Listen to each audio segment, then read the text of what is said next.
오늘 목요 성경 공부 사도행전 26장 말씀 전하도록 하겠습니다. 우리가 지난주에 보았던 그 25장에서는요, 베스도가 이제 벨릭스의 후임으로 총독으로 왔습니다. 그가 부임한 지 3일 만에 자기가 있는 행정 수도인 가이사랴에서 예루살렘으로 올라갔어요. 굉장히 빠른 행보로 올라갔고, 그 틈을 타서 대제사장과 이 유대의 높은 사람들은 바울을 고소해서 죽이려고 했습니다. 이 새로 총독이 왔을 때 부탁을 하면 서로 들어줄 수밖에 없잖아요, 그죠? 그걸 이용해서 바울을 빼내고 재판받으러 오는 길에 암살을 하려고 계획을 했는데, 베스도는 그럼에도 불구하고 거절해버렸어요. 그리고 내가 가이사랴로 가니까 거기 올라와서 재판하자 그랬고, 온 지 이틀 만에 그 다음 날이죠, 성실히 재판에 임했습니다. 바울은 거기서도 율법과 성전과 가이사에게 나는 죄 지은 게 없다라고 얘기를 하면서 이제 재판은 쉽게 끝나버렸는데, 베스도가 이 유대인들의 마음을 얻기 위해서 바울한테 예루살렘으로 다시 갈래? 내가 참석은 해줄게. 그렇게 이야기를 하니까 바울은 그들의 모든 계획을 알아채고, 나는 가이사에게 그 호소하는 권리를, 황제에게 호소하는 권리를 사용하겠다, 로마에 가겠다 라고 얘기를 하면서 그 모든 계획이 깨졌어요. 근데 문제는 뭐냐 하면은, 이제 이런 일로 죄도 없는 사람을, 로마 시민을 가이사에게까지 재판정에 보내는 건 지금 유대 총독과 이들의 무능함이 드러나기 때문에 명분이 필요했어요. 사람만 보내는 게 아니라 공문도 보내야 되는데, 그 공문을 작성을 어떻게 하지라고 고민하고 있을 때 아그리빠와 베니게가 신임 총독에게 인사차 찾아왔다라는 거예요. 그래서 아그리빠에게 재판을 부탁하면서 그 기록을, 유대에 정통한 성전의 후견인이라는 칭호를 황제에게 받은 이 사람이 재판을 하고 보내는 것은 굉장히 자기에게 유리하겠다라고 생각해서 이 베스도는 아그리빠의 재판이 아니죠. 이건 그냥 청문회죠. 이야기를 들어보는 거예요. 공문에 들어갈 내용을 만들 뿐입니다.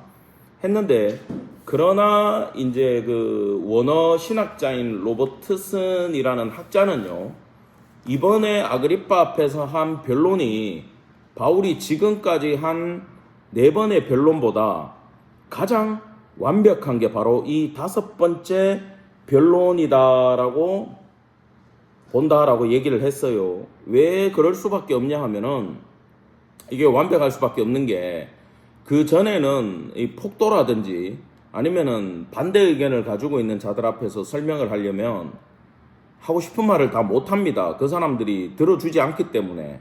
근데 아그리빠는 유대 종교에 정통한 사람이기 때문에 적어도 이 사람 앞에서는 바울이 속 시원하게 얘기할 수 있었던 거라는 거죠. 그래서 우리가 26장 오늘 1절부터 보겠습니다. 이제 아그리빠 앞에서의 바울의 변론이 시작됩니다. 아그리빠가 바울에게 이르되 너를 위하여 말하기를 내게 허락하노라 하니, 이에 바울이 손을 들어 변명하되. 자, 이제 아그리빠가 이 청문회에서 바울 보고 얘기하라고 지시를 했어요. 바울이 손을 들어가지고 변명한다. 그 밑에다가 하나 적어 놓으세요. 예의를 갖추었다라는 뜻입니다. 이건 이미 로마행은 결정되어 있기 때문에 이 재판 결과에 따라 어떻게 되는 건 없어요. 분명히 끝에 무죄라고 얘기를 해도 로마는 가야 돼요. 그러니까 아그리빠가 그러잖아요. 이 사람 상소 안 했으면 풀어줘도 될 뻔했다라고 얘기하죠.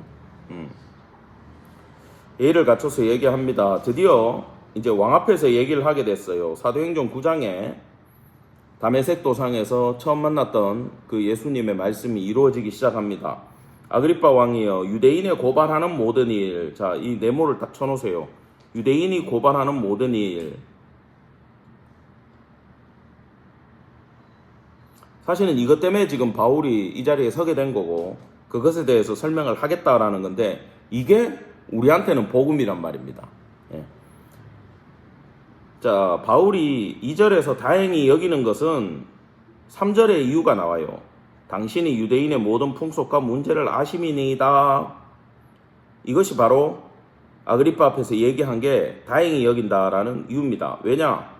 그는 유대 종교나 문화에 대해서 100% 이해를 하는 사람이기 때문이에요. 나머지 사람들은요, 바울한테 적대감을 가지고 있었잖아요. 그냥 무조건 저건 죽여야 된다라고 시작을 했기 때문에 바울이 말하기가 힘들었는데, 이 사람은 어느 정도 중립인 거죠. 그래서 지금 편하게 얘기하겠다라는 거예요. 자, 내 말을 너그러이 들으시기를 바라나이다. 이건 뭐냐? 적으세요. 충분한 시간을 가지고 상세하게 설명하겠다 이 말입니다. 제가 좀 길게 얘기할게요. 그 얘기예요. 그러니까 편하게 좀 들어주세요. 그 얘기입니다. 충분한 시간을 갖고 상세히 설명하겠습니다. 그 다음부터 있는 그 4절부터 8절을 묶어주세요. 4절부터 8절.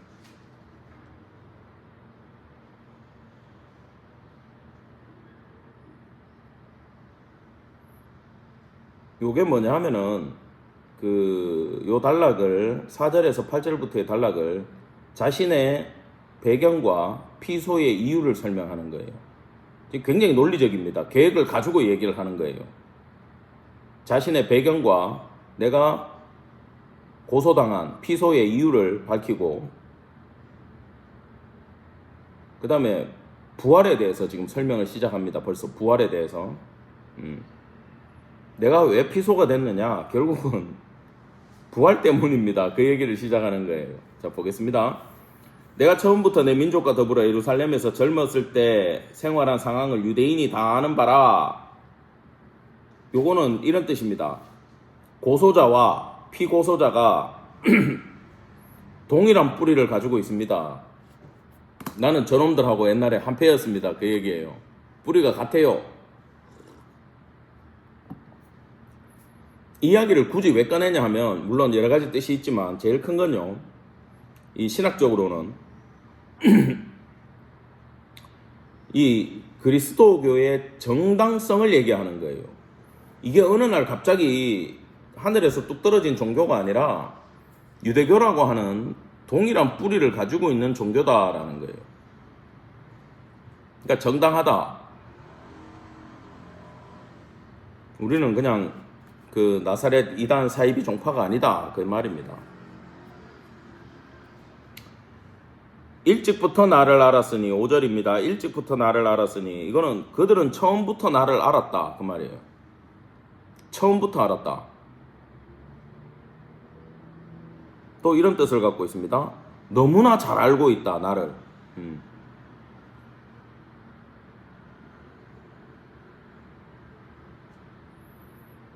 그들이 나를 알았으니, 그들이 증언하려고 하면, 그죠? 처음부터 알았고 너무나 잘 알고 있기 때문에 증언하려고 하면 나에 대해서 그들이 다 얘기할 수 있습니다. 그거예요.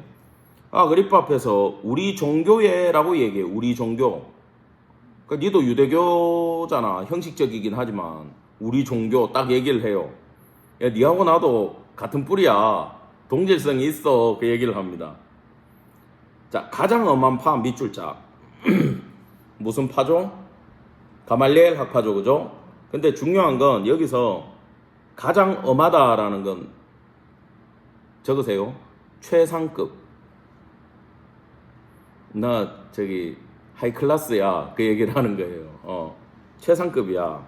이건 유대 종교에 있어서 바리새파의 위치가 최상급이다라는 거예요. 율법을 지키고 종교 생활을 하는 걸로는 타의 추종을 불허하는 최상급 파에 속해져 있었다. 이제도 내가 여기 서서 신문받는 이유는 하나님이 우리 조상에게 약속하신 것을 바라는 까닭이니, 자, 하나님이 우리 조상에게 약속하신 건 밑줄 쫙 치세요. 요거는 뭘 받고 있냐 하면 뒤에 나오는 8절과 그 다음에 끝부분에 나오는 23절 적으세요. 8절과 23절을 받고 있어요. 요 얘기는 그 약속이 뭐냐? 8절과 23절입니다. 간단하게 먼저 불러드리면은 부활의 소망과 메시아 약속이에요. 부활의 소망과 메시아 약속을 지금 하나님이 유대인에게 준 약속이라고 믿고 있는 거예요. 그럼 6절의 의미는 뭐냐? 우리는 이단이 아니고 하나님의 언약을 기초로 하고 있다 이 뜻입니다. 예.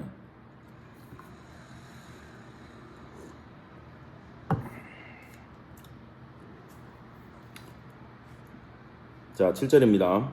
이 약속은 우리 12지파가 밤낮으로 간절히 하나님을 받들어 섬김으로.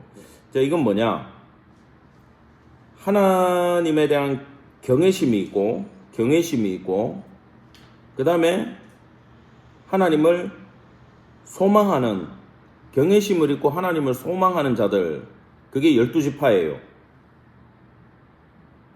그 다음에 밤낮으로 간절히, 그 밑에다가는 하나님을 섬기는 태도.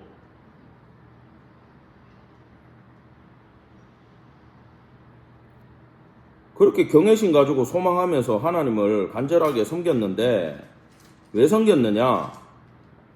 거기 얻기를 바라는 바인데 조금 밑줄 쫙 치세요. 이런 뜻입니다. 언약이 이루어지길 소망하고 있습니다. 그러니까 하나님 경외하면서 밤낮 받들어 섬기는 이유가 하나님의 언약이 지금 이 땅에서 이루어지기를 우리는 소망하고 있는 사람들입니다. 그 뜻이에요. 아그리빠 왕이여, 이 소망으로 말미암아 내가 유대인들에게 고소를 당하는 것이니이다. 이건 뭐냐 하면은 아이러니컬합니다. 이거예요. 똑같은 생각을 하고 있는데 내가 왜 고소를 당해야 되는지 모르겠어요. 아이러니컬하다 이 뜻입니다, 이게. 근데 결론은 그거죠. 이 소망은 모두 유대교회에 있는 모든 사람들이 이 소망을 바라고 있는데 바울과 그들의 차이는 하나예요. 예수로 인한 성취를 그들이 믿지 않고 있는 거죠. 이게 문제인 거예요. 예수로 인해서 이 언약이 성취됐다라고 믿는 게 그리스도교, 기독교고, 그걸 아직도 못 믿고 있는 게 유대교란 말입니다. 그럼 그 사람들은 지금도 뭐 하겠어요? 메시아 보내달라, 성전을 회복시켜달라, 그걸 아직도 기다리고 있다라는 거 아니에요. 예. 그리고 수많은 이단들도 실제로 여기 기독교가 태동한 배경을 가지고 자기들이 끼어들어서 자기들 종파를 만드는 거예요. 자기가 성취했다라고. 그 차이입니다. 자, 넘어갑시다. 당신들은 8절입니다. 당신들은 요건 시선이 지금 아그리빠를 보다가 갑자기 지금 청중한테 쏠리는 거죠. 그죠? 시선이 바뀐 거예요. 하나님이 죽은 사람을 살리심을 어찌하여 못 믿을 것으로 여기나이까? 그 끝에다가 수사 의문문 갈로 열고 하나님은 죽은 자를 살릴 수 있다. 구약에 많이 나오기 때문에 여기 반론을 못 취할 겁니다. 사람들이. 그죠? 엘리야, 엘리사 뭐 다 하던 일들 아닙니까 이게.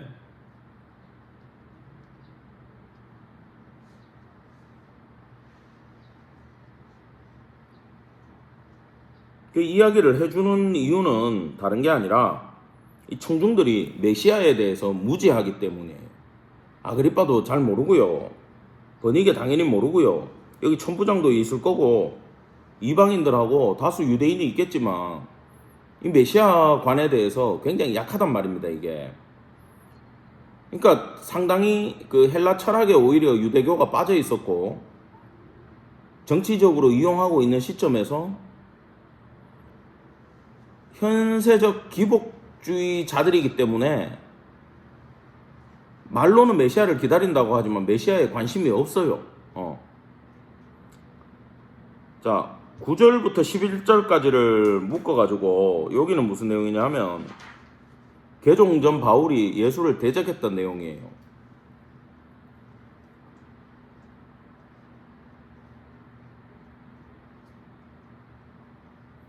개종 전 바울이 예수를 대적했던 내용입니다.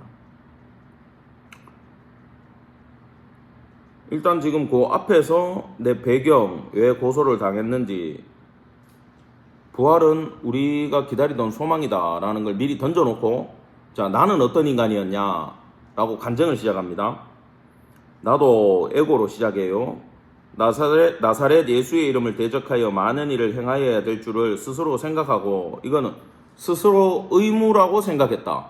저것들을 핍박하는 게 내 의무라고 스스로 생각했다 라는 거죠. 10절, 예루살렘에서 이런 일을 행하여 대제사장들에게 권한을 받아가지고 많은 성도를 옥에 가두며 또 죽일 때에 내가 찬성 투표를 했다. 자, 이게 뭐냐? 한마디로 내가 장본인이, 그 장본인이 나다. 나 같은 사람을 핍박하던 장본인이 나다. 그 얘기를 합니다. 근데 지금 바울은 앞에서 5절에서 우리 종교의 가장 엄한파 바리새파, 근데 여기 대제사장들에게 고난을 받았다. 이거는 사두개파예요. 그러니까 이 두 파는 정치적으로 이 신구약 중간사에서부터 서로 막 십자가에서 못 박아 죽이고 하던 그런 인간들이거든. 근데 같은 편이 됐어. 왜? 예수가 더 위험하니까. 지금 바리새파가 사두개파하고 연합을 한 거예요. 그래서 산헤드린 공회의 공식적인 위임을 받아가지고 그 일을 내가 했다. 죽일 때 내가 찬성 투표를 했다. 밑줄 자. 지난주에 알려드렸죠. 가편 투표. 한마디로 저 사람 죽여야 됩니까? 살려야 됩니까? 할 때 내가 까만 돌 죽여야 됩니다라고 내가 던진 사람이다. 그 뜻이에요. 11절. 또 모든 회당에서, 이거는 나는 회당을 다 찾아다니면서 그 일을 했다 이 말입니다. 회당을 찾아다니면서 나는 잡아들였다. 강제로 모독하는 말을 하게 하고, 밑줄자. 이거 왜 했냐 하면은 그리스도인 스스로가 예수를 모독하는 말을 하게 해서 배교하게 하기 위함이에요. 여러분 그런 생각해 보셨죠? 자, 잘 들어보세요. 그럴 수 있잖아. 내가 목숨이 경각에 달려 있어가지고 여기서 나 예수님 안 믿는다라고, 예수 믿어요 하면 안 믿어요 하고 풀려나면 되는데, 풀려나기 전에 예수를 욕하고 나가라 그랬어. 만약에 예수님 막 여기 막 십자가 바닥에 던져놓고 밟고 나가고 침 뱉고 나가라, 아니면은 막 욕을 해라, 욕을 하고 나가라 그러면 성도님들 어떻게, 욕하고 일단 생명을 유지한 다음에 나가서 회개하고 다시 돌아오는 방법을 어떻게 생각하세요? 괜찮을 것 같다는 분 한 분 나왔습니다. 어떻게 생각하세요? 아, 나 같으면 그랬을 거라고. 근데 바울이 바보가 아니죠. 굉장히 똑똑한 사람인데 여기 작전을 강제로 모독하는 말을 하게 했다. 우리가 이걸 학문적으로는 배교를 유도했다 이 말인데, 물론 바울은 이걸 실패했다라는 뜻으로 하는 문장입니다. 나는 이걸 성공하지는 못했었다. 그러면 왜 그리스도인들은 그렇게 끝까지 의리를 지켰냐? 난 지금 그 얘기를 하려는 건 아니에요. 예를 들어서 지금 설명을 해주는 거예요. 욕하고 침뱉고 저주하고 나가면 우리 머리로는 회개하고 돌아오면 되지라고 생각하지만 거기에 두 가지 문제가 있어요. 첫째, 마귀의 정죄가 있어요. 회개하려고만 하면 너는 이런 인간이지라고 우리를 정죄해서 회개를 못하게 해요. 거기에서 져서 죽은 게 누구냐 하면은 가룟 유다예요. 이해했죠? 그걸 이겨내고 한 사람은 누구예요? 베드로잖아요. 근데 회개가 우리가 알아야 되지만 내가 하고 싶다고 됩니까? 아니면 회개를 받는 사람이 받아줘야 됩니까? 받아줘야 되죠. 베드로는 이미 예견돼 있던 일이고 하나님이 받아줘서 그 베드로를 성장시키기 위해서 이 과정을 거치게 함으로써 항상 기도로 준비되어 있는 사도를 만들기 위해서 수제자한테 제일 빡센 훈련을 쉽게 말하면 시킨 거예요. 근데 우리가 만약에 배교하고 나갔다가 회개하고 싶은데 하나님이 허락 안 해주시면 어떡할 거야? 그럼 그냥 우리끼리 울다가 끝나는 거고, 우리는 영원히 회개를 못한 거고, 우리는 그냥 배교자로 지옥 가는 거예요. 이게 더 크기 때문에 실제로 그들은 배교할 수도 없었고 예수님을 사랑했고 다 체험을 했기 때문에 난 그분 안 계신다라고 말할 수가 없는 거야. 그게 포인트입니다. 우리가요, 이 신앙에 대해서 신앙을 살짝 내려놔야 될 때가 분명히 있습니다. 살다가 보면은 친구들 모임에 가서도 여기서는 살짝 넌 크리스찬처럼 행동을 살짝 해주고 다시 교회 가갖고 회개하고 성도인 척하고 내가 살아가야지 라고 생각을 하겠지만 거기서 문제가 생겨요. 내가 그렇게 아닌 척하고 살아버리면은 하나님도 너는 아니구나 라고 우리를 봐버린다라는 거예요. 그러니까 절대 여기서 하나님 앞에서 잔머리 굴리지 마시고 끝까지 신앙의 의리를 지키는 성도 되기를 간절히 원합니다. 하나님이 안 받아주면 회개가 안 된다라는 거예요. 그건 제가 참고로 설명드렸습니다. 자, 12절부터 18절까지 묶어주세요. 여기서 지금 진도가 빨라집니다. 나는 원래 이런 인간이었습니다라고 얘기한 다음에 내가 어떻게 회심했고 어떻게 선교하면서 어떤 소명을 가지고 있다를 설명을 하는 거예요. 회심, 선교, 소명. 회심, 선교, 소명에 대해서 얘기합니다. 자, 말은 이어집니다. 그 일로 대제사장들의 권한을 위임을 받고, 자, 여기서 받은 권한은 뭐냐? 적으세요. 생사여탈권. 그건 그거죠. 쉽게 말하면 그리스도인의 생명을 뺏을 수 있는 권한. 그 대제사장의 권한을 바울이 받았단 말이에요.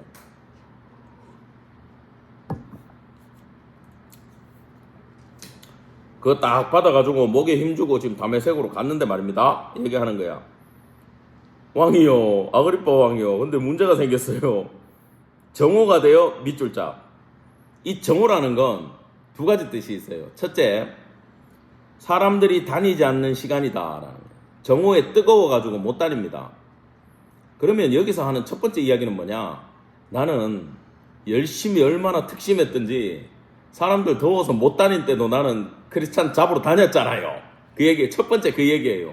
두 번째는 뭐냐 하면은 정오의 태양과 다른 빛을 봤습니다라는 걸 비교하기 위해서 얘기한 거예요. 내가 본 게 태양빛이 아닙니다. 그 얘기야. 뒤에 나오죠. 두 번째는 이 정오의 빛하고 해보다 더 밝은 빛을 비교하기 위해서 정오라는 말을 굳이 한 거예요. 그러면 정오의 빛은 뭐냐? 적으세요. 그 정오는 태양을 말하는 거고 태양보다 하늘로부터 해보다 더 밝은 빛은 밑줄 짝 치고 초자연적인 빛을 말하는 거예요. 이게 뭡니까? 빛으로 오신 예수죠. 나와 내 동행들을 둘러 비추는지라. 이건 객관적 사실입니다. 내만 본 게 아닙니다. 객관적 사실입니다. 우리가 다 땅에 엎드려짐에 내가 소리를 들으니 히브리 말로 아람어로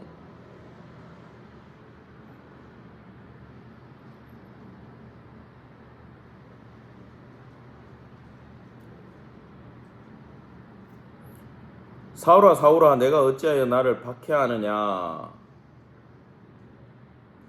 이 아람어로 이야기를 하는데 바울이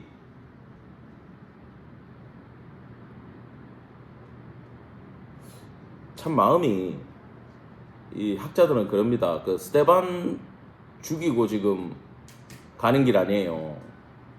그때 이 아람어를 딱 들을 때 바울이 굉장히 양심의 가책을 느꼈대요. 실제로. 양심의 혼란을 느끼고, 야, 내가 이렇게까지 해야 되나? 이 말을 딱 들을 때 느낌이 탁 온 거지. 이 동일한 사투리를 딱 들을 때. 그러면서 예수님이 이런 말씀을 주십니다. 가시채를 뒷발질하기가 내게 고생이니라. 이거 헬라 속담이에요. 헬라 속담을 딱 얘기하는데 뜻은 이 뜻입니다. 신을 대적하는 무모한 행동을 이렇게 설명하는 거예요. 신을 대적하는 무모한 행동. 야, 너 그 되지도 않는 거 고생스럽게 왜 하냐? 그 얘기예요.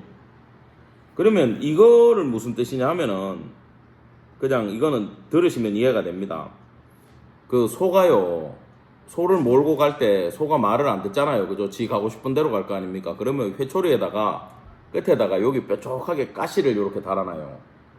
그 다음에 소가 말 안 들으면 가시 꼬챙이로 때리는 거야. 그러면 아파요, 안 아파요? 아프죠? 그럼 내가 말 안 들어가지고 한 대 맞았어. 근데 열받는다고 주인을 뒷발로 찼어. 그럼 주인이 어떻게 할까요? 더 때리겠죠. 그러니까 발로 차면 찰수록 너는 더 세게 맞는다라는 이야기를 하는 거야. 그러니까 무모한 짓 하지 마라. 넌 나를 대적할 수가 없다. 왜 그렇게 힘들게 나를 대적하냐 그 말이에요. 15절 갑시다. 주님 누굽니까? 그러니까 주께서 이르시되 나는 내가 박해하는 예수라. 이거 옛날에 다 설명했지만 나는 스데반하고 그리스도인 박해하는데 왜 예수님은 자기 박해한다고 그러지? 돌아가신 분이? 그분은 첫째 돌아가신 것도 아니고 그리스도인들과 함께 동행하기 때문에 그리스도인 박해하는 건 예수를 박해하는 거라고 말씀을 드렸잖아요. 그 얘기를 지금 또 합니다. 그러고는 지금 시간이 없기 때문에 굳이 그 자기를 반대하던 유대인들한테는 아나니아 이야기를 해요. 왜? 그 사람들이 아나니아를 존경하니까. 근데 아그리빠한테 아나니아 얘기는 할 필요가 없어요. 그래서 생략하고 건너뜁니다, 이번에는. 자, 16절입니다. 이제 소명에 대해서 얘기하는 거예요. 증인의 삶을 얘기를 하는 겁니다. 일어나 너의 발로 서라. 이제 하나님이 이렇게 딱 시키면 이제 선지자로 부름을 받는 겁니다. 내가 내게 나타난 것은 곧 내가 나를 본 일과 밑줄장, 내가 본 일, 이건 뭐냐? 다메섹 도상에서 살아계신 예수님을 만난 일.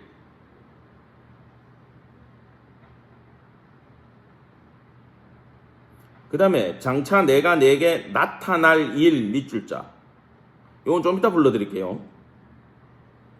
요런 건수로 내가 너를 내 종과 증인으로 삼으려 한다. 밑줄자 치고 요게 뭐냐? 소명이다라는 거. 소명. 내 소명은 뭐냐? 주의 종으로 증인의 삶을 사는 게 하나님이 나를 부르신 이유라는 것을 정확하게 들었다라는 거죠. 목회를 하겠다고 나서는 많은 이 후보생들 중에서 그 도중에 힘들면 그만두고 떠나고 하는 사람들의 대부분이 뭐가 없냐 하면은 이게 없어요, 구체적으로. 그러니까 학문적으로 만나고 성경에서 은혜 받았다, 감동받았다가 있는 거지. 하나님이 직접 내가 너를 종으로 쓰겠다, 너 앞으로 이런 일을 감당해라, 교회를 맡기겠다, 선교를 해라 라는 이야기를 못 들었기 때문에 힘들고 가난하고 병들면 중간에 포기가 되는 거예요. 근데 이 소명을 받은 사람들은요, 예를 들어 교회에서 그 뭐 위임 못 받고 그 다음 임지가 없어서 그만둘 수 있잖아요. 근데 내 소명 받은 목사님들 보니까 이런 분들이 교회가 사라지고 교회를 유지를 못하면 소명이 있기 때문에 집에서 못 놀아요. 근데 교회는 없어. 그럼 전도지 들고 길에 나가더라는 거지. 길에서 복음을 전하시더라고, 내가 만나보니까.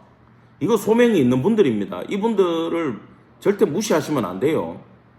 그냥 뭐 이단이나 이상한 종파에 세뇌를 받아가지고 뭐 팻말 들고 길에 돌아다니면서 형식적으로 막 하는 사람들 말고 진짜 경건한 목사님이 매일 나와가지고 복음을 전하는 분들이 있어요.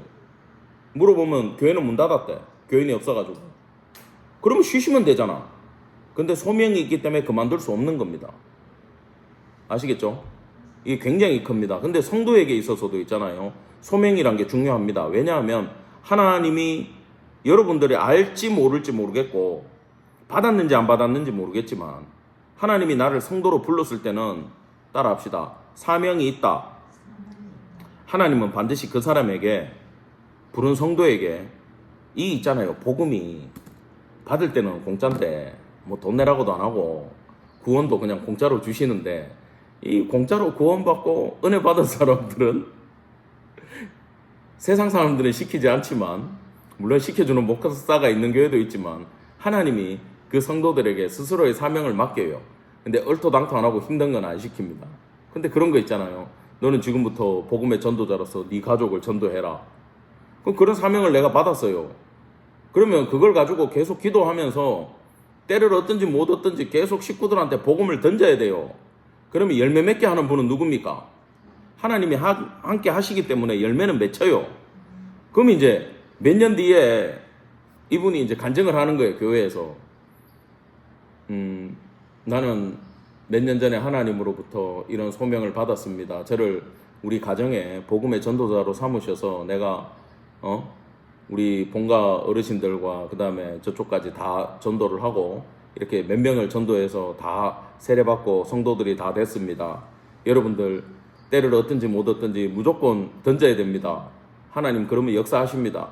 근데 틀린 얘기는 아닌데 그 역사가 강력하게 뭐 2, 3년 만에 다 복음화 시키고 하는 역사가 왜 일어나냐 하면 하나님이 그 사람한테 분명히 복음의 전도자라는 사명을 줬고 내가 그걸 알기 때문에 그 일을 감당할 때 역사가 있는 거예요. 그러니까 뭐 아무나 그 얘기 듣고 나가가 나도 해야지 하고 그냥 한다고 해가지고 물론 그냥 했는데 됐다 그러면은 저는 그래 봐요. 이 사람도 소명이 있는 사람인데 본인이 몰랐구나. 근데 중요한 건 받고 가면 알고 가면 역사하심이 더 강력하게 일어나는 걸 내가 경험하면서 이게 내한테 유익이 된다라는 거예요. 그냥 간증도 잘 분별해서 들어야 돼요. 뭐 유튜브에 막 유명한 사람 나와가지고 이런 간증하면서 이렇게 하라 그러는데 무턱대고 따라한다고 그 사람이 되는 게 아니라는 거지. 그 소명이 있어야 된다라는 거죠. 하나님이 여러분 각자에게 다 소명을 주셨기 때문에 내 소명이 뭔지 MBTI 해갖고 깨달을 생각하지 말고 기도해서 깨닫는 성도 되기를 간절히 축원합니다. 어떤 교회는요 목사님이 MBTI하고 사모님이 그거 해갖고 교회에서 직분 주고 봉사시킨대. 네 성향에 따라서. 옛날에 그런 책도 있었어요. 원숭이한테 나무 타락해야지 물고기 잡으라 하면 되나? 음양 이런 거 아는 사람한테 방송실 맡겨야지 막교회한테 방송실 맡겨가지고 되냐? 틀린 얘기는 아닌데 그 사람이 방송실에 들어앉아가지고 놀면 어떡할까요? 예배 안 드리고. 모든 건요 적성 MBTI가 아니고 혈액형이 아니고 따라합시다. 하나님의 뜻 가운데 이루어져야 그게 열매를 맺어요. 그렇기 때문에 성도님들은 하나님이 나한테 원하는 게 뭔지 이 정도 성경 공부를 듣는 사람들이면은 신앙생활 하는 분들 아닙니까? 그러면은 삶 가운데 하나님이 나한테 원하는 게 뭔지 바울 정도는 아니라도 적어도 여러분의 기도 가운데 하나님이 나한테 어떤 걸 맡기셨다라는 걸 명확히 알게 되기를 간절히 축원합니다. 예. 근데 뭐 가르치는 사람이 모르면 배우는 성도들이 어떻게 알겠어요? 예. 그게 더 안타까운 현실이죠. 자, 여기서 시간이 조금 걸리더라도 제가 좀 불러드릴 게 있으니까 길어요.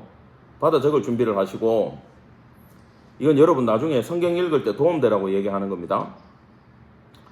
그러면 바울이 예수님 만나고 예수님이 나타나가지고 바울한테 많은 얘기를 해주시잖아요. 어떨 때는 피해라, 어떨 때는 예루살렘을 떠나라, 어떨 때는 어디로 가라 막 이런 거 지시하시잖아. 그런 걸 제가 찾아가지고 불러주면 나중에 볼 때 좀 편할까요? 불러드릴까? 상당히 귀찮은데 불러드리겠습니다. 자, 사도행전 16장 9절에서 10절.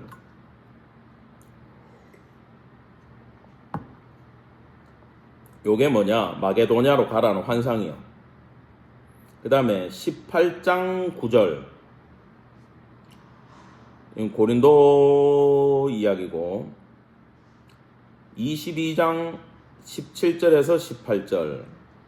이건 지금 예루살렘을 떠나라는 지시였어요. 그러니까 그냥 여러분 장절만 적어놓고 나중에 찾아보세요. 23장 11절. 요거는 얼마 전에 배웠는데 네 로마 갈 거다는 그 얘기고 27장 23절. 너 걱정하지 마라. 가이사 앞에 네가 서야 된다. 그 얘기고. 적으셨어요? 고린도 후서 12장 1절부터 4절. 요거는 이제 내가 뭐 부득불 자랑하노니 그 셋째 하늘 그 얘기입니다. 고린도 후서 찾아봐야 되겠는데 12장 1절부터 4절 또 7절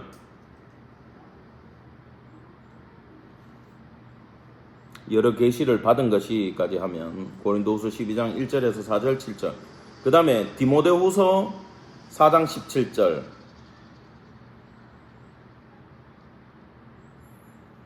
요 이제 디모데한테 그 구리장색 알렉산더 얘기 이제 하소연하면서 설명해 주는 그 장면에 나옵니다. 디모데후서 4장 17절. 요 내용들은 다 뭐냐면은 예수께서 복음 전달 관련해 가지고 복음 증거 관련해 가지고 직접 행할 바를 알려주신 거예요. 가라, 서라, 어느 나라로 가라, 피해라, 뭐 이런 거 행할 바를 직접 알려주신 내용들만 제가 불러드린 거예요.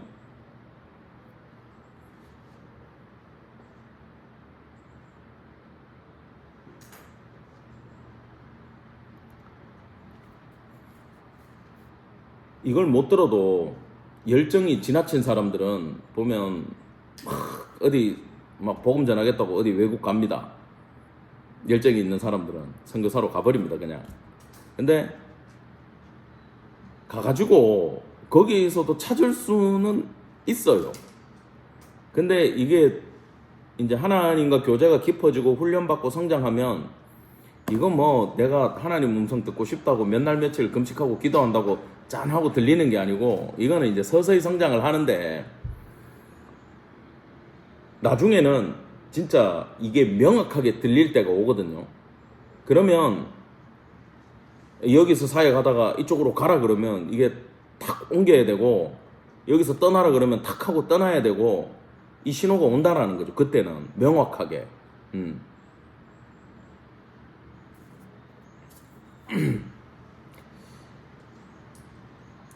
자 17절 가겠습니다. 이스라엘과 이방인들에게서 내가 너를 구원하여 그들에게 보내요. 이건 그거죠. 구원시키는 일에 대해서 사도로 보냄을 받았다. 사람들을 구원시키는 일에 대해서 내가 사도로 보냄을 받았다. 보냄을 받았다가 사도니까. 자, 근데 그 일이 뭐냐? 18절인데 여러분 18절에는 별표 하나 딱 치시고요. 이게 사실은 복음에 있어서 해야 될 일에 사역에 있어서의 핵심입니다. 무슨 일을 합니까? 라고 얘기할 때 이거예요. 자, 그 눈을 뜨게 하여 어둠에서 빛으로 사단의 권세에서 하나님께로 돌아오게 하고 죄사함과 나를 믿어 거룩하게 된 무리 가운데서 기업을 얻게 하리라 하였더라. 자, 이게 지금 그 금요일날 마가복음 보는 성도들한테 물어보면 그거죠.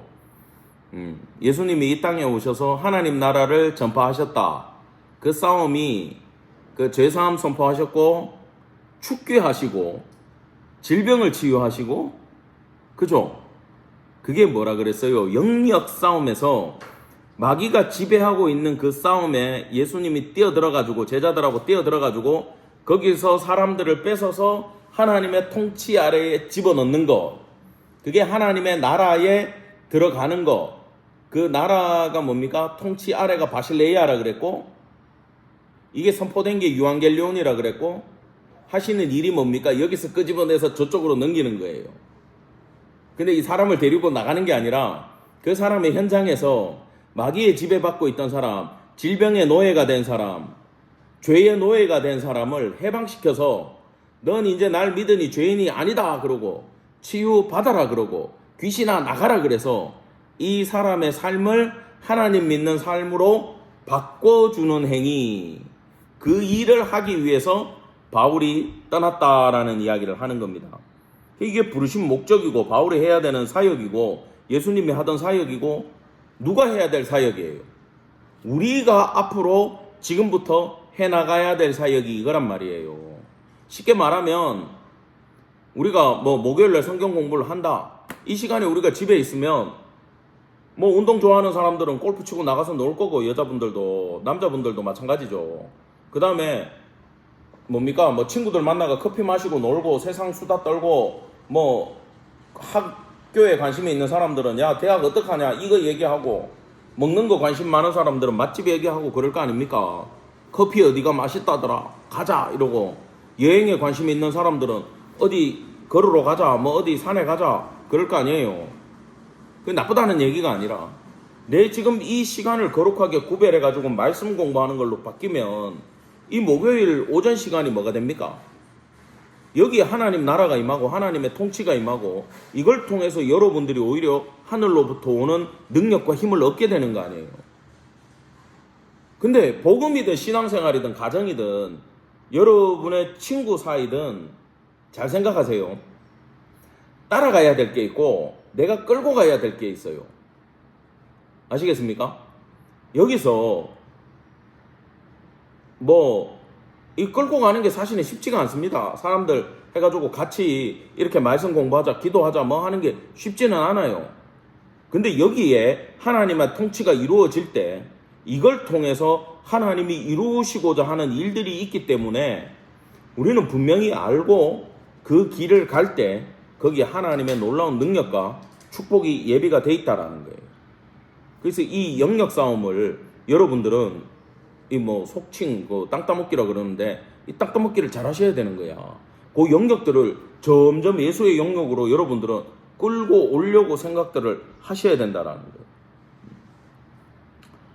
자, 그 다음부터 바울은 이런 얘기를 합니다. 내가 받는 고난은 한마디로 예수님 때문에 받는 고난이고, 내가 받는 고난은 예수님 때문에 받는 고난인데 왜 예수님 때문에 받냐 하면은 예수가 부활했기 때문에 난 그거 전하다가 고난 받는다 그 얘기를 지금부터 하는 거예요. 자, 봅시다.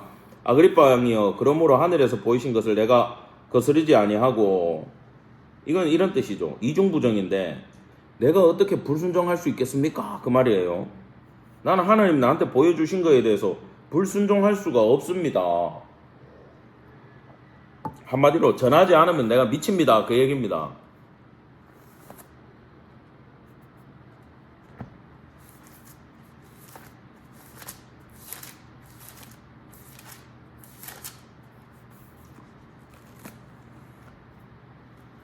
그 예레미야가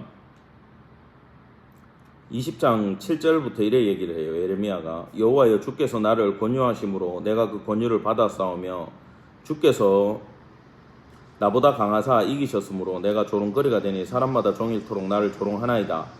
대저 내가 말할 때마다 외치며 강포와 멸망을 부르짖으오니 여호와의 말씀으로 하여 내가 종일토록 치유와 모욕거리가 됨이니이다. 지금 그 유다 멸망에 대해서 예레미야가 얘기할수록 지금 심한 구박을 받고 핍박을 받고 있다는 얘기거든요. 그런데 그래가지고 힘들어가지고 내가 다시는 여호와를 선포하지 아니하며 그 이름을 말하지 아니하리라 하면 나의 중심이 불붙는 것 같아서 골수에 사무치니 답답하여 견딜 수 없나이다. 이거예요. 바로 지금 바울이 내가 이 일을 할 수밖에 없습니다라는 게 내가 견딜 수 없기 때문에 하는 겁니다라는 거예요. 먼저 다메섹과 예루살렘에 있는 사람과 유대 온 땅과 이방인에게까지 회개하고 하나님께로 돌아와서 회개에 합당한 일을 하라 전함으로. 원래 이 다메섹은요, 바울이 갔으면 이제 여기서 이제 피비린내라는 살육의 도시가 되는 거 아닙니까? 예수 믿는 사람들 그냥 다 죽는 거 아니에요. 근데 바울이 딱 예수를 중간에 만나버리니까 이 다메섹은 뭐가 됐냐 하면 은혜의 도시로 바뀌어버린 거예요.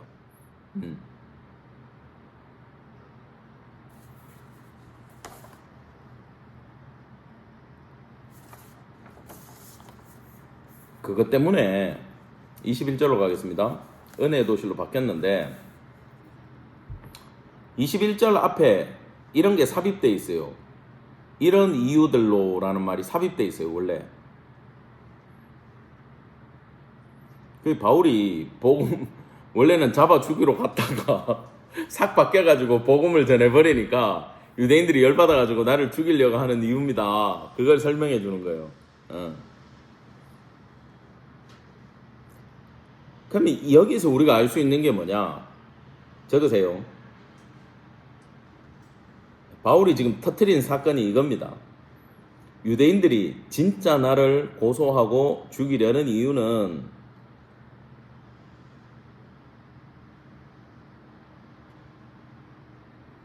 물론 뭐 가이사에게 정치적 성동했다, 성전을 회방했다, 소동을 일으켰다 막 이런 얘기 했잖아요. 유대교를 모독했다 막 이런 얘기 하잖아요.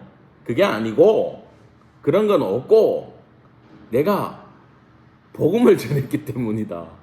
내가 나를 죽이려는 이유는 내가 복음을 전했기 때문이다.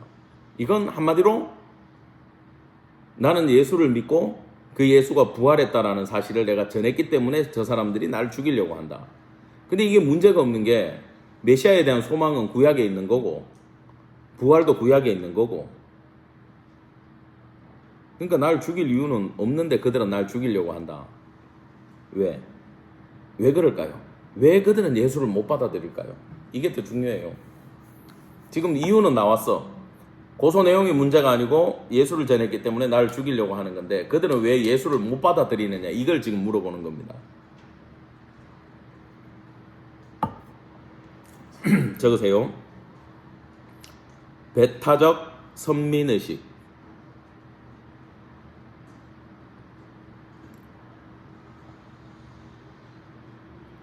그러니까 혈통으로 난 아브라함의 후손들이 오토매틱으로 구원받는다.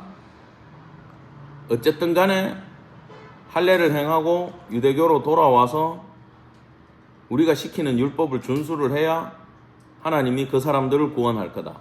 요거 말고 나머지 얘기하면 다 죽이겠다. 그 얘기예요.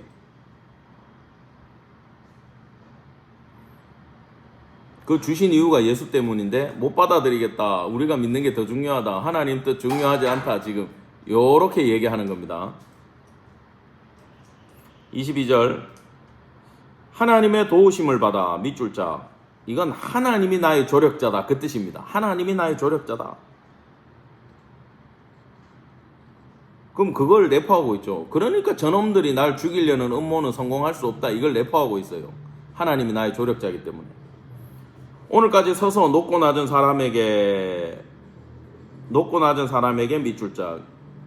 이 실제로 바울이 높고 낮은 사람에게 다 전하기는 했는데 그 얘기를 하려는 게 아니라 복음은 보편성을 띈다. 누구나 받아들일 수 있다. 복음의 보편성.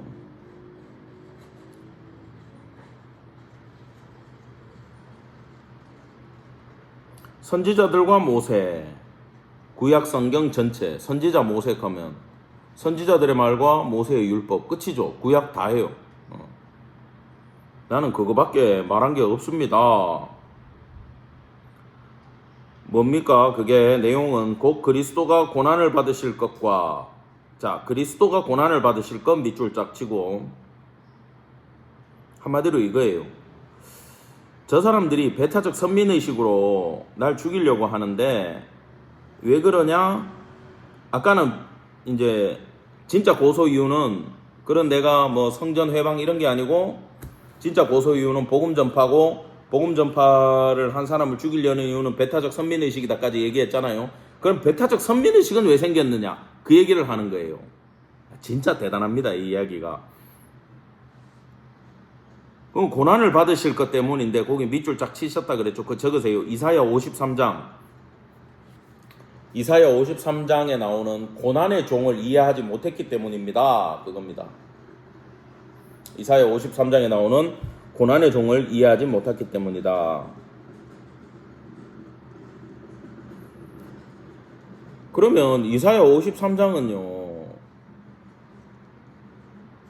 참 볼품없는 사람이 와가지고 고난을 당한다는 얘기인데 그 사람이 메시아다라고 이사야가 얘기를 했는데 이 유대인들은 그걸 못 받아들이는 이유가 이거야. 내 생각에 이거야. 유대인들 내 생각에 적어도 메시아라면 다윗 왕국을 재현했으면 좋겠다라는 거잖아요. 그죠? 근데 그 메시아가 와가지고 고난을 당한다고? 나는 그 말씀 못 받아들이겠어. 그거예요. 성경을 못 받아들이겠다는 거지.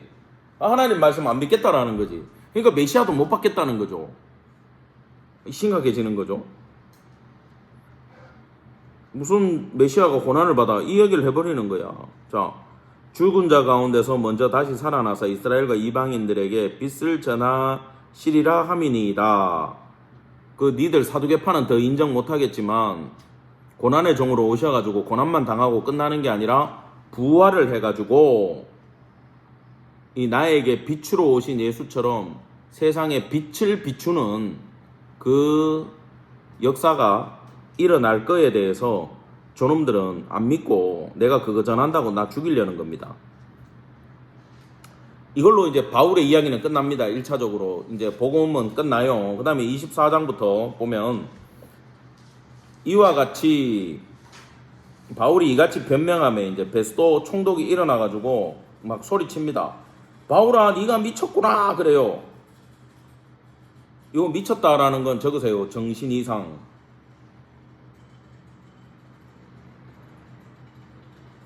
내 많은 학문이 너를 미치게 한다.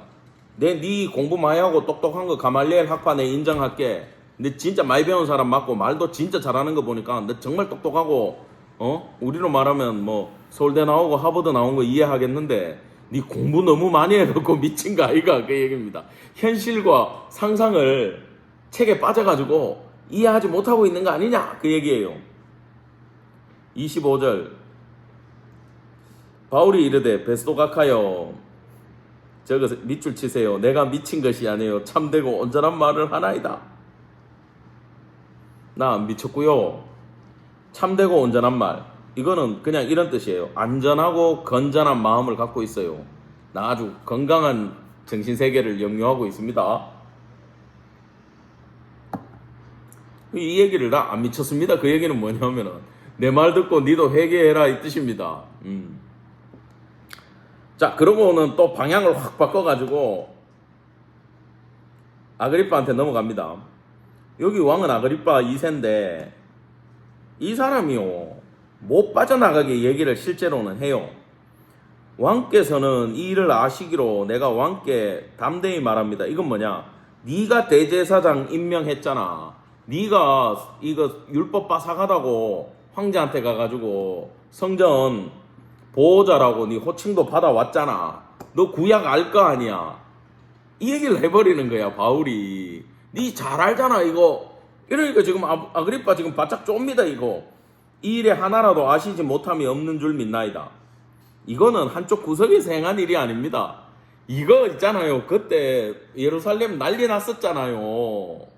예수님 부활했다고 죽이고 부활하고 숨기고 거짓말하고 이게 니 당연히 알지 니도 그 얘기를 해버린 거야 이거. 지금 아그리빠 상당히 곤란합니다. 근데 여기서 내가 알지 이렇게 아그리빠가 대답해버리면 예수의 부활을 인정해버리는 게 돼가지고 난리가 나는 거고 내가 모른다 하면 굉장히 무능한 왕이 되는 거야. 그 곤란하게 딱 던져놓고 바울이 똑똑한 게 빠져나갈 길을 좀. 자, 그게 27절이에요. 요걸 뭐라고 그러냐 하면은 화술에서 전환 화술. 싹싹 바꿔버리는 거예요. 지금 뭐로 전환하냐? 자, 아그리빠 왕이요. 선지자를 믿으시나이까? 자, 니 아까 성전 수호자라며. 선지자 당연히 니는 믿어야지. 근데 선지자 믿는다 그러면 예수님 믿는다가 돼버리고 안 믿는다 그러면은 굉장히 이제 부담스러운 왕을 해야 되는 거야? 못 빠져나가니까 바울 지가 질문하고 지가 대답합니다. 믿으시는 줄 아나이다. 지가 대답해버려. 그러면 아그리빠는 어떡하지 이러다가 바울이 딱 대답을 해주면은 다행이다. 그리고 쓱 넘어가는 거예요. 그냥 모른 척하고. 아그리빠도 지금 마음은 났어요. 그래서 야 이거 나 지금 잘해야 되겠는데 얘한테 지금 넘어가겠는데 그 얘기요. 바울에게 얘기합니다. 야, 니 적은 말로 여기서 몇 마디 해가지고 나를 그리스도인 되게 하냐? 나한테 지금 전도하고 있냐? 이거는 나쁜 뜻은 아니에요. 굉장히 지금 중립적으로 얘기하는 거예요. 그 아그리빠도 야 그럴 수도 있겠다까지 지금 생각을 한 거야. 바울이 그래 얘기하니까 바울이 또 한 소리 합니다. 적은 말로 내 전도하냐? 이러니까 내가 말이 적으나 많으나 당신뿐만 아니라 오늘 내 말 듣는 모든 사람도 나 요 수갑 찬 거 말고는 다 나처럼 예수 믿기를 원합니다. 이게 정말 멋있는 얘기예요. 이걸 뭐라 그럽니까? 신앙적인 공고라 그러죠. 공고. 여기서 우리가 느껴지는 바울의 자세는 뭐냐? 포스가 느껴지는데 복음 전도의 자세가 어떠냐 하면 당당하고 자부심을 갖고 있어요.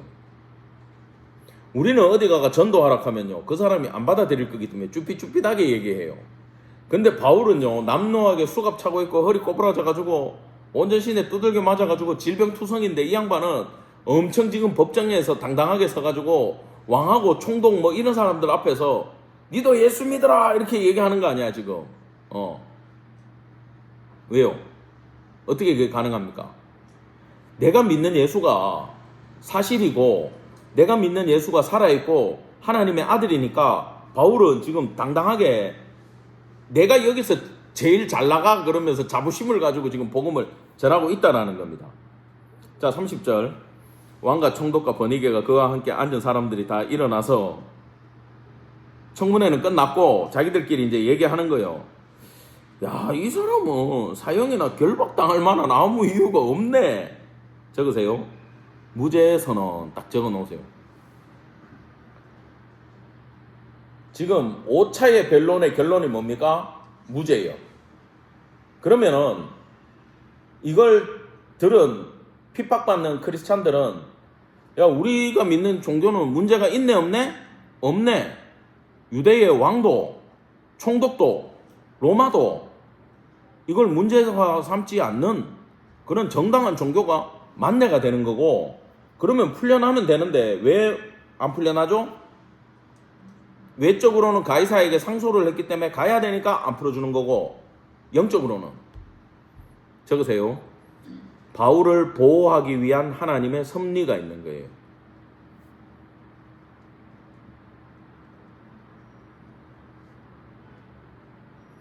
이런 뜻입니다. 바울을 지금 풀어줘 버리면 무죄라 가지고 풀려나는데 길 가다가 암살당하겠죠. 그죠? 40명의 결사대가 있잖아. 이 사람은 법정 구속돼도 관계없다 이러고 죽이겠다라는 사람들이거든. 쟤를 죽이는 거에 내 목숨을 걸었는 사람들이 있으면 반드시 죽을 수밖에 없어요. 하나님이 생각을 한 거예요. 바울을 보호해야 되기 때문에 바울을 풀어주면 안 되겠다. 그러면 인간의 눈에 구속당해 있는 건데 하나님 눈에는 뭡니까? 보호죠. 여러분, 여러분의 인생이 묶인 것 같고 가난하고 어렵고 힘들다. 나는 지금 힘들다. 교회도 힘들다. 사람 없어가지고 힘들다. 아파서 힘들다. 근데 여러분, 이게요, 결박당하고 구속당한 것 같지만 하나님의 뜻을 아는 순간 이게 뭡니까? 하나님의 보호고 연단의 기간이고 우리를 바꾸어 나가는 하나님의 교육 중에 있고 사명을 이루는 뜻 가운데 있는 거기 때문에 여러분, 이 가운데 잘 들으세요. 어려운 가운데 하나님의 뜻을 알고 기뻐할 수 있는 사람이, 그 사람이 진정한, 이런 표현 그렇지만 승리자입니다. 그 사람이 이기는 거예요. 그 사람이 갑이에요. 이걸 현실과 타협한 사람이라고 보지 않아요. 타협해서 나는 가난해도 괜찮아, 나는 아파도 괜찮아, 이게 아니고 하나님의 뜻이 있기 때문에 나는 그럼에도 불구하고 인내하고 견디면서 하나님의 뜻을 이루어 나가겠습니다. 왜 이러시는지는 나는 몰라요. 욥도 몰랐어요. 근데 하나님의 뜻이 있는 줄 믿습니다. 내가 가는 길 오직 그가 아시나니 그가 나를 단련하신 후에 내가 순금같이 나오리라고 이야기했던 욥의 고백이 생각나는 부분이 바로 이 부분이라는 겁니다. 자, 그러면 하나님은 왜 로마를 통해서 바울을 보호하고 계신 거죠? 적으세요. 최종 목적은, 이 모든 일을 일으키시는 최종 목적은 이방인을 구원하기 위한 하나님의 섭리가 있는 거예요. 이방인을 구원하기 위한 하나님의 섭리가 있는 겁니다. 하면 결론적으로는 바울의 결박은 이방인을 구원하기 위함이죠. 그죠? 이 뜻을 알면 바울은 결박당하는 게 기쁘겠어요? 슬프겠어요? 기쁘죠.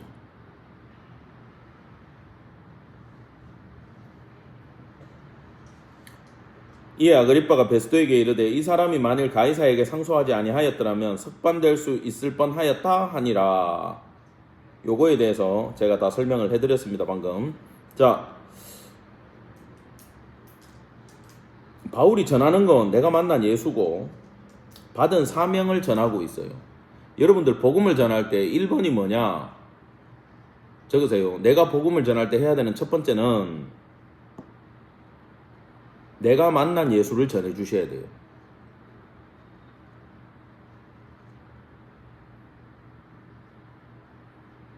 근데 복음을 전하겠다고 하는 사람이 내가 어떻게 예수 만났는지, 뭐 내가 저 이단들처럼 몇 월 며칠 뭐 몇 시에 만났는지 그걸 얘기하는 게 아니잖아요.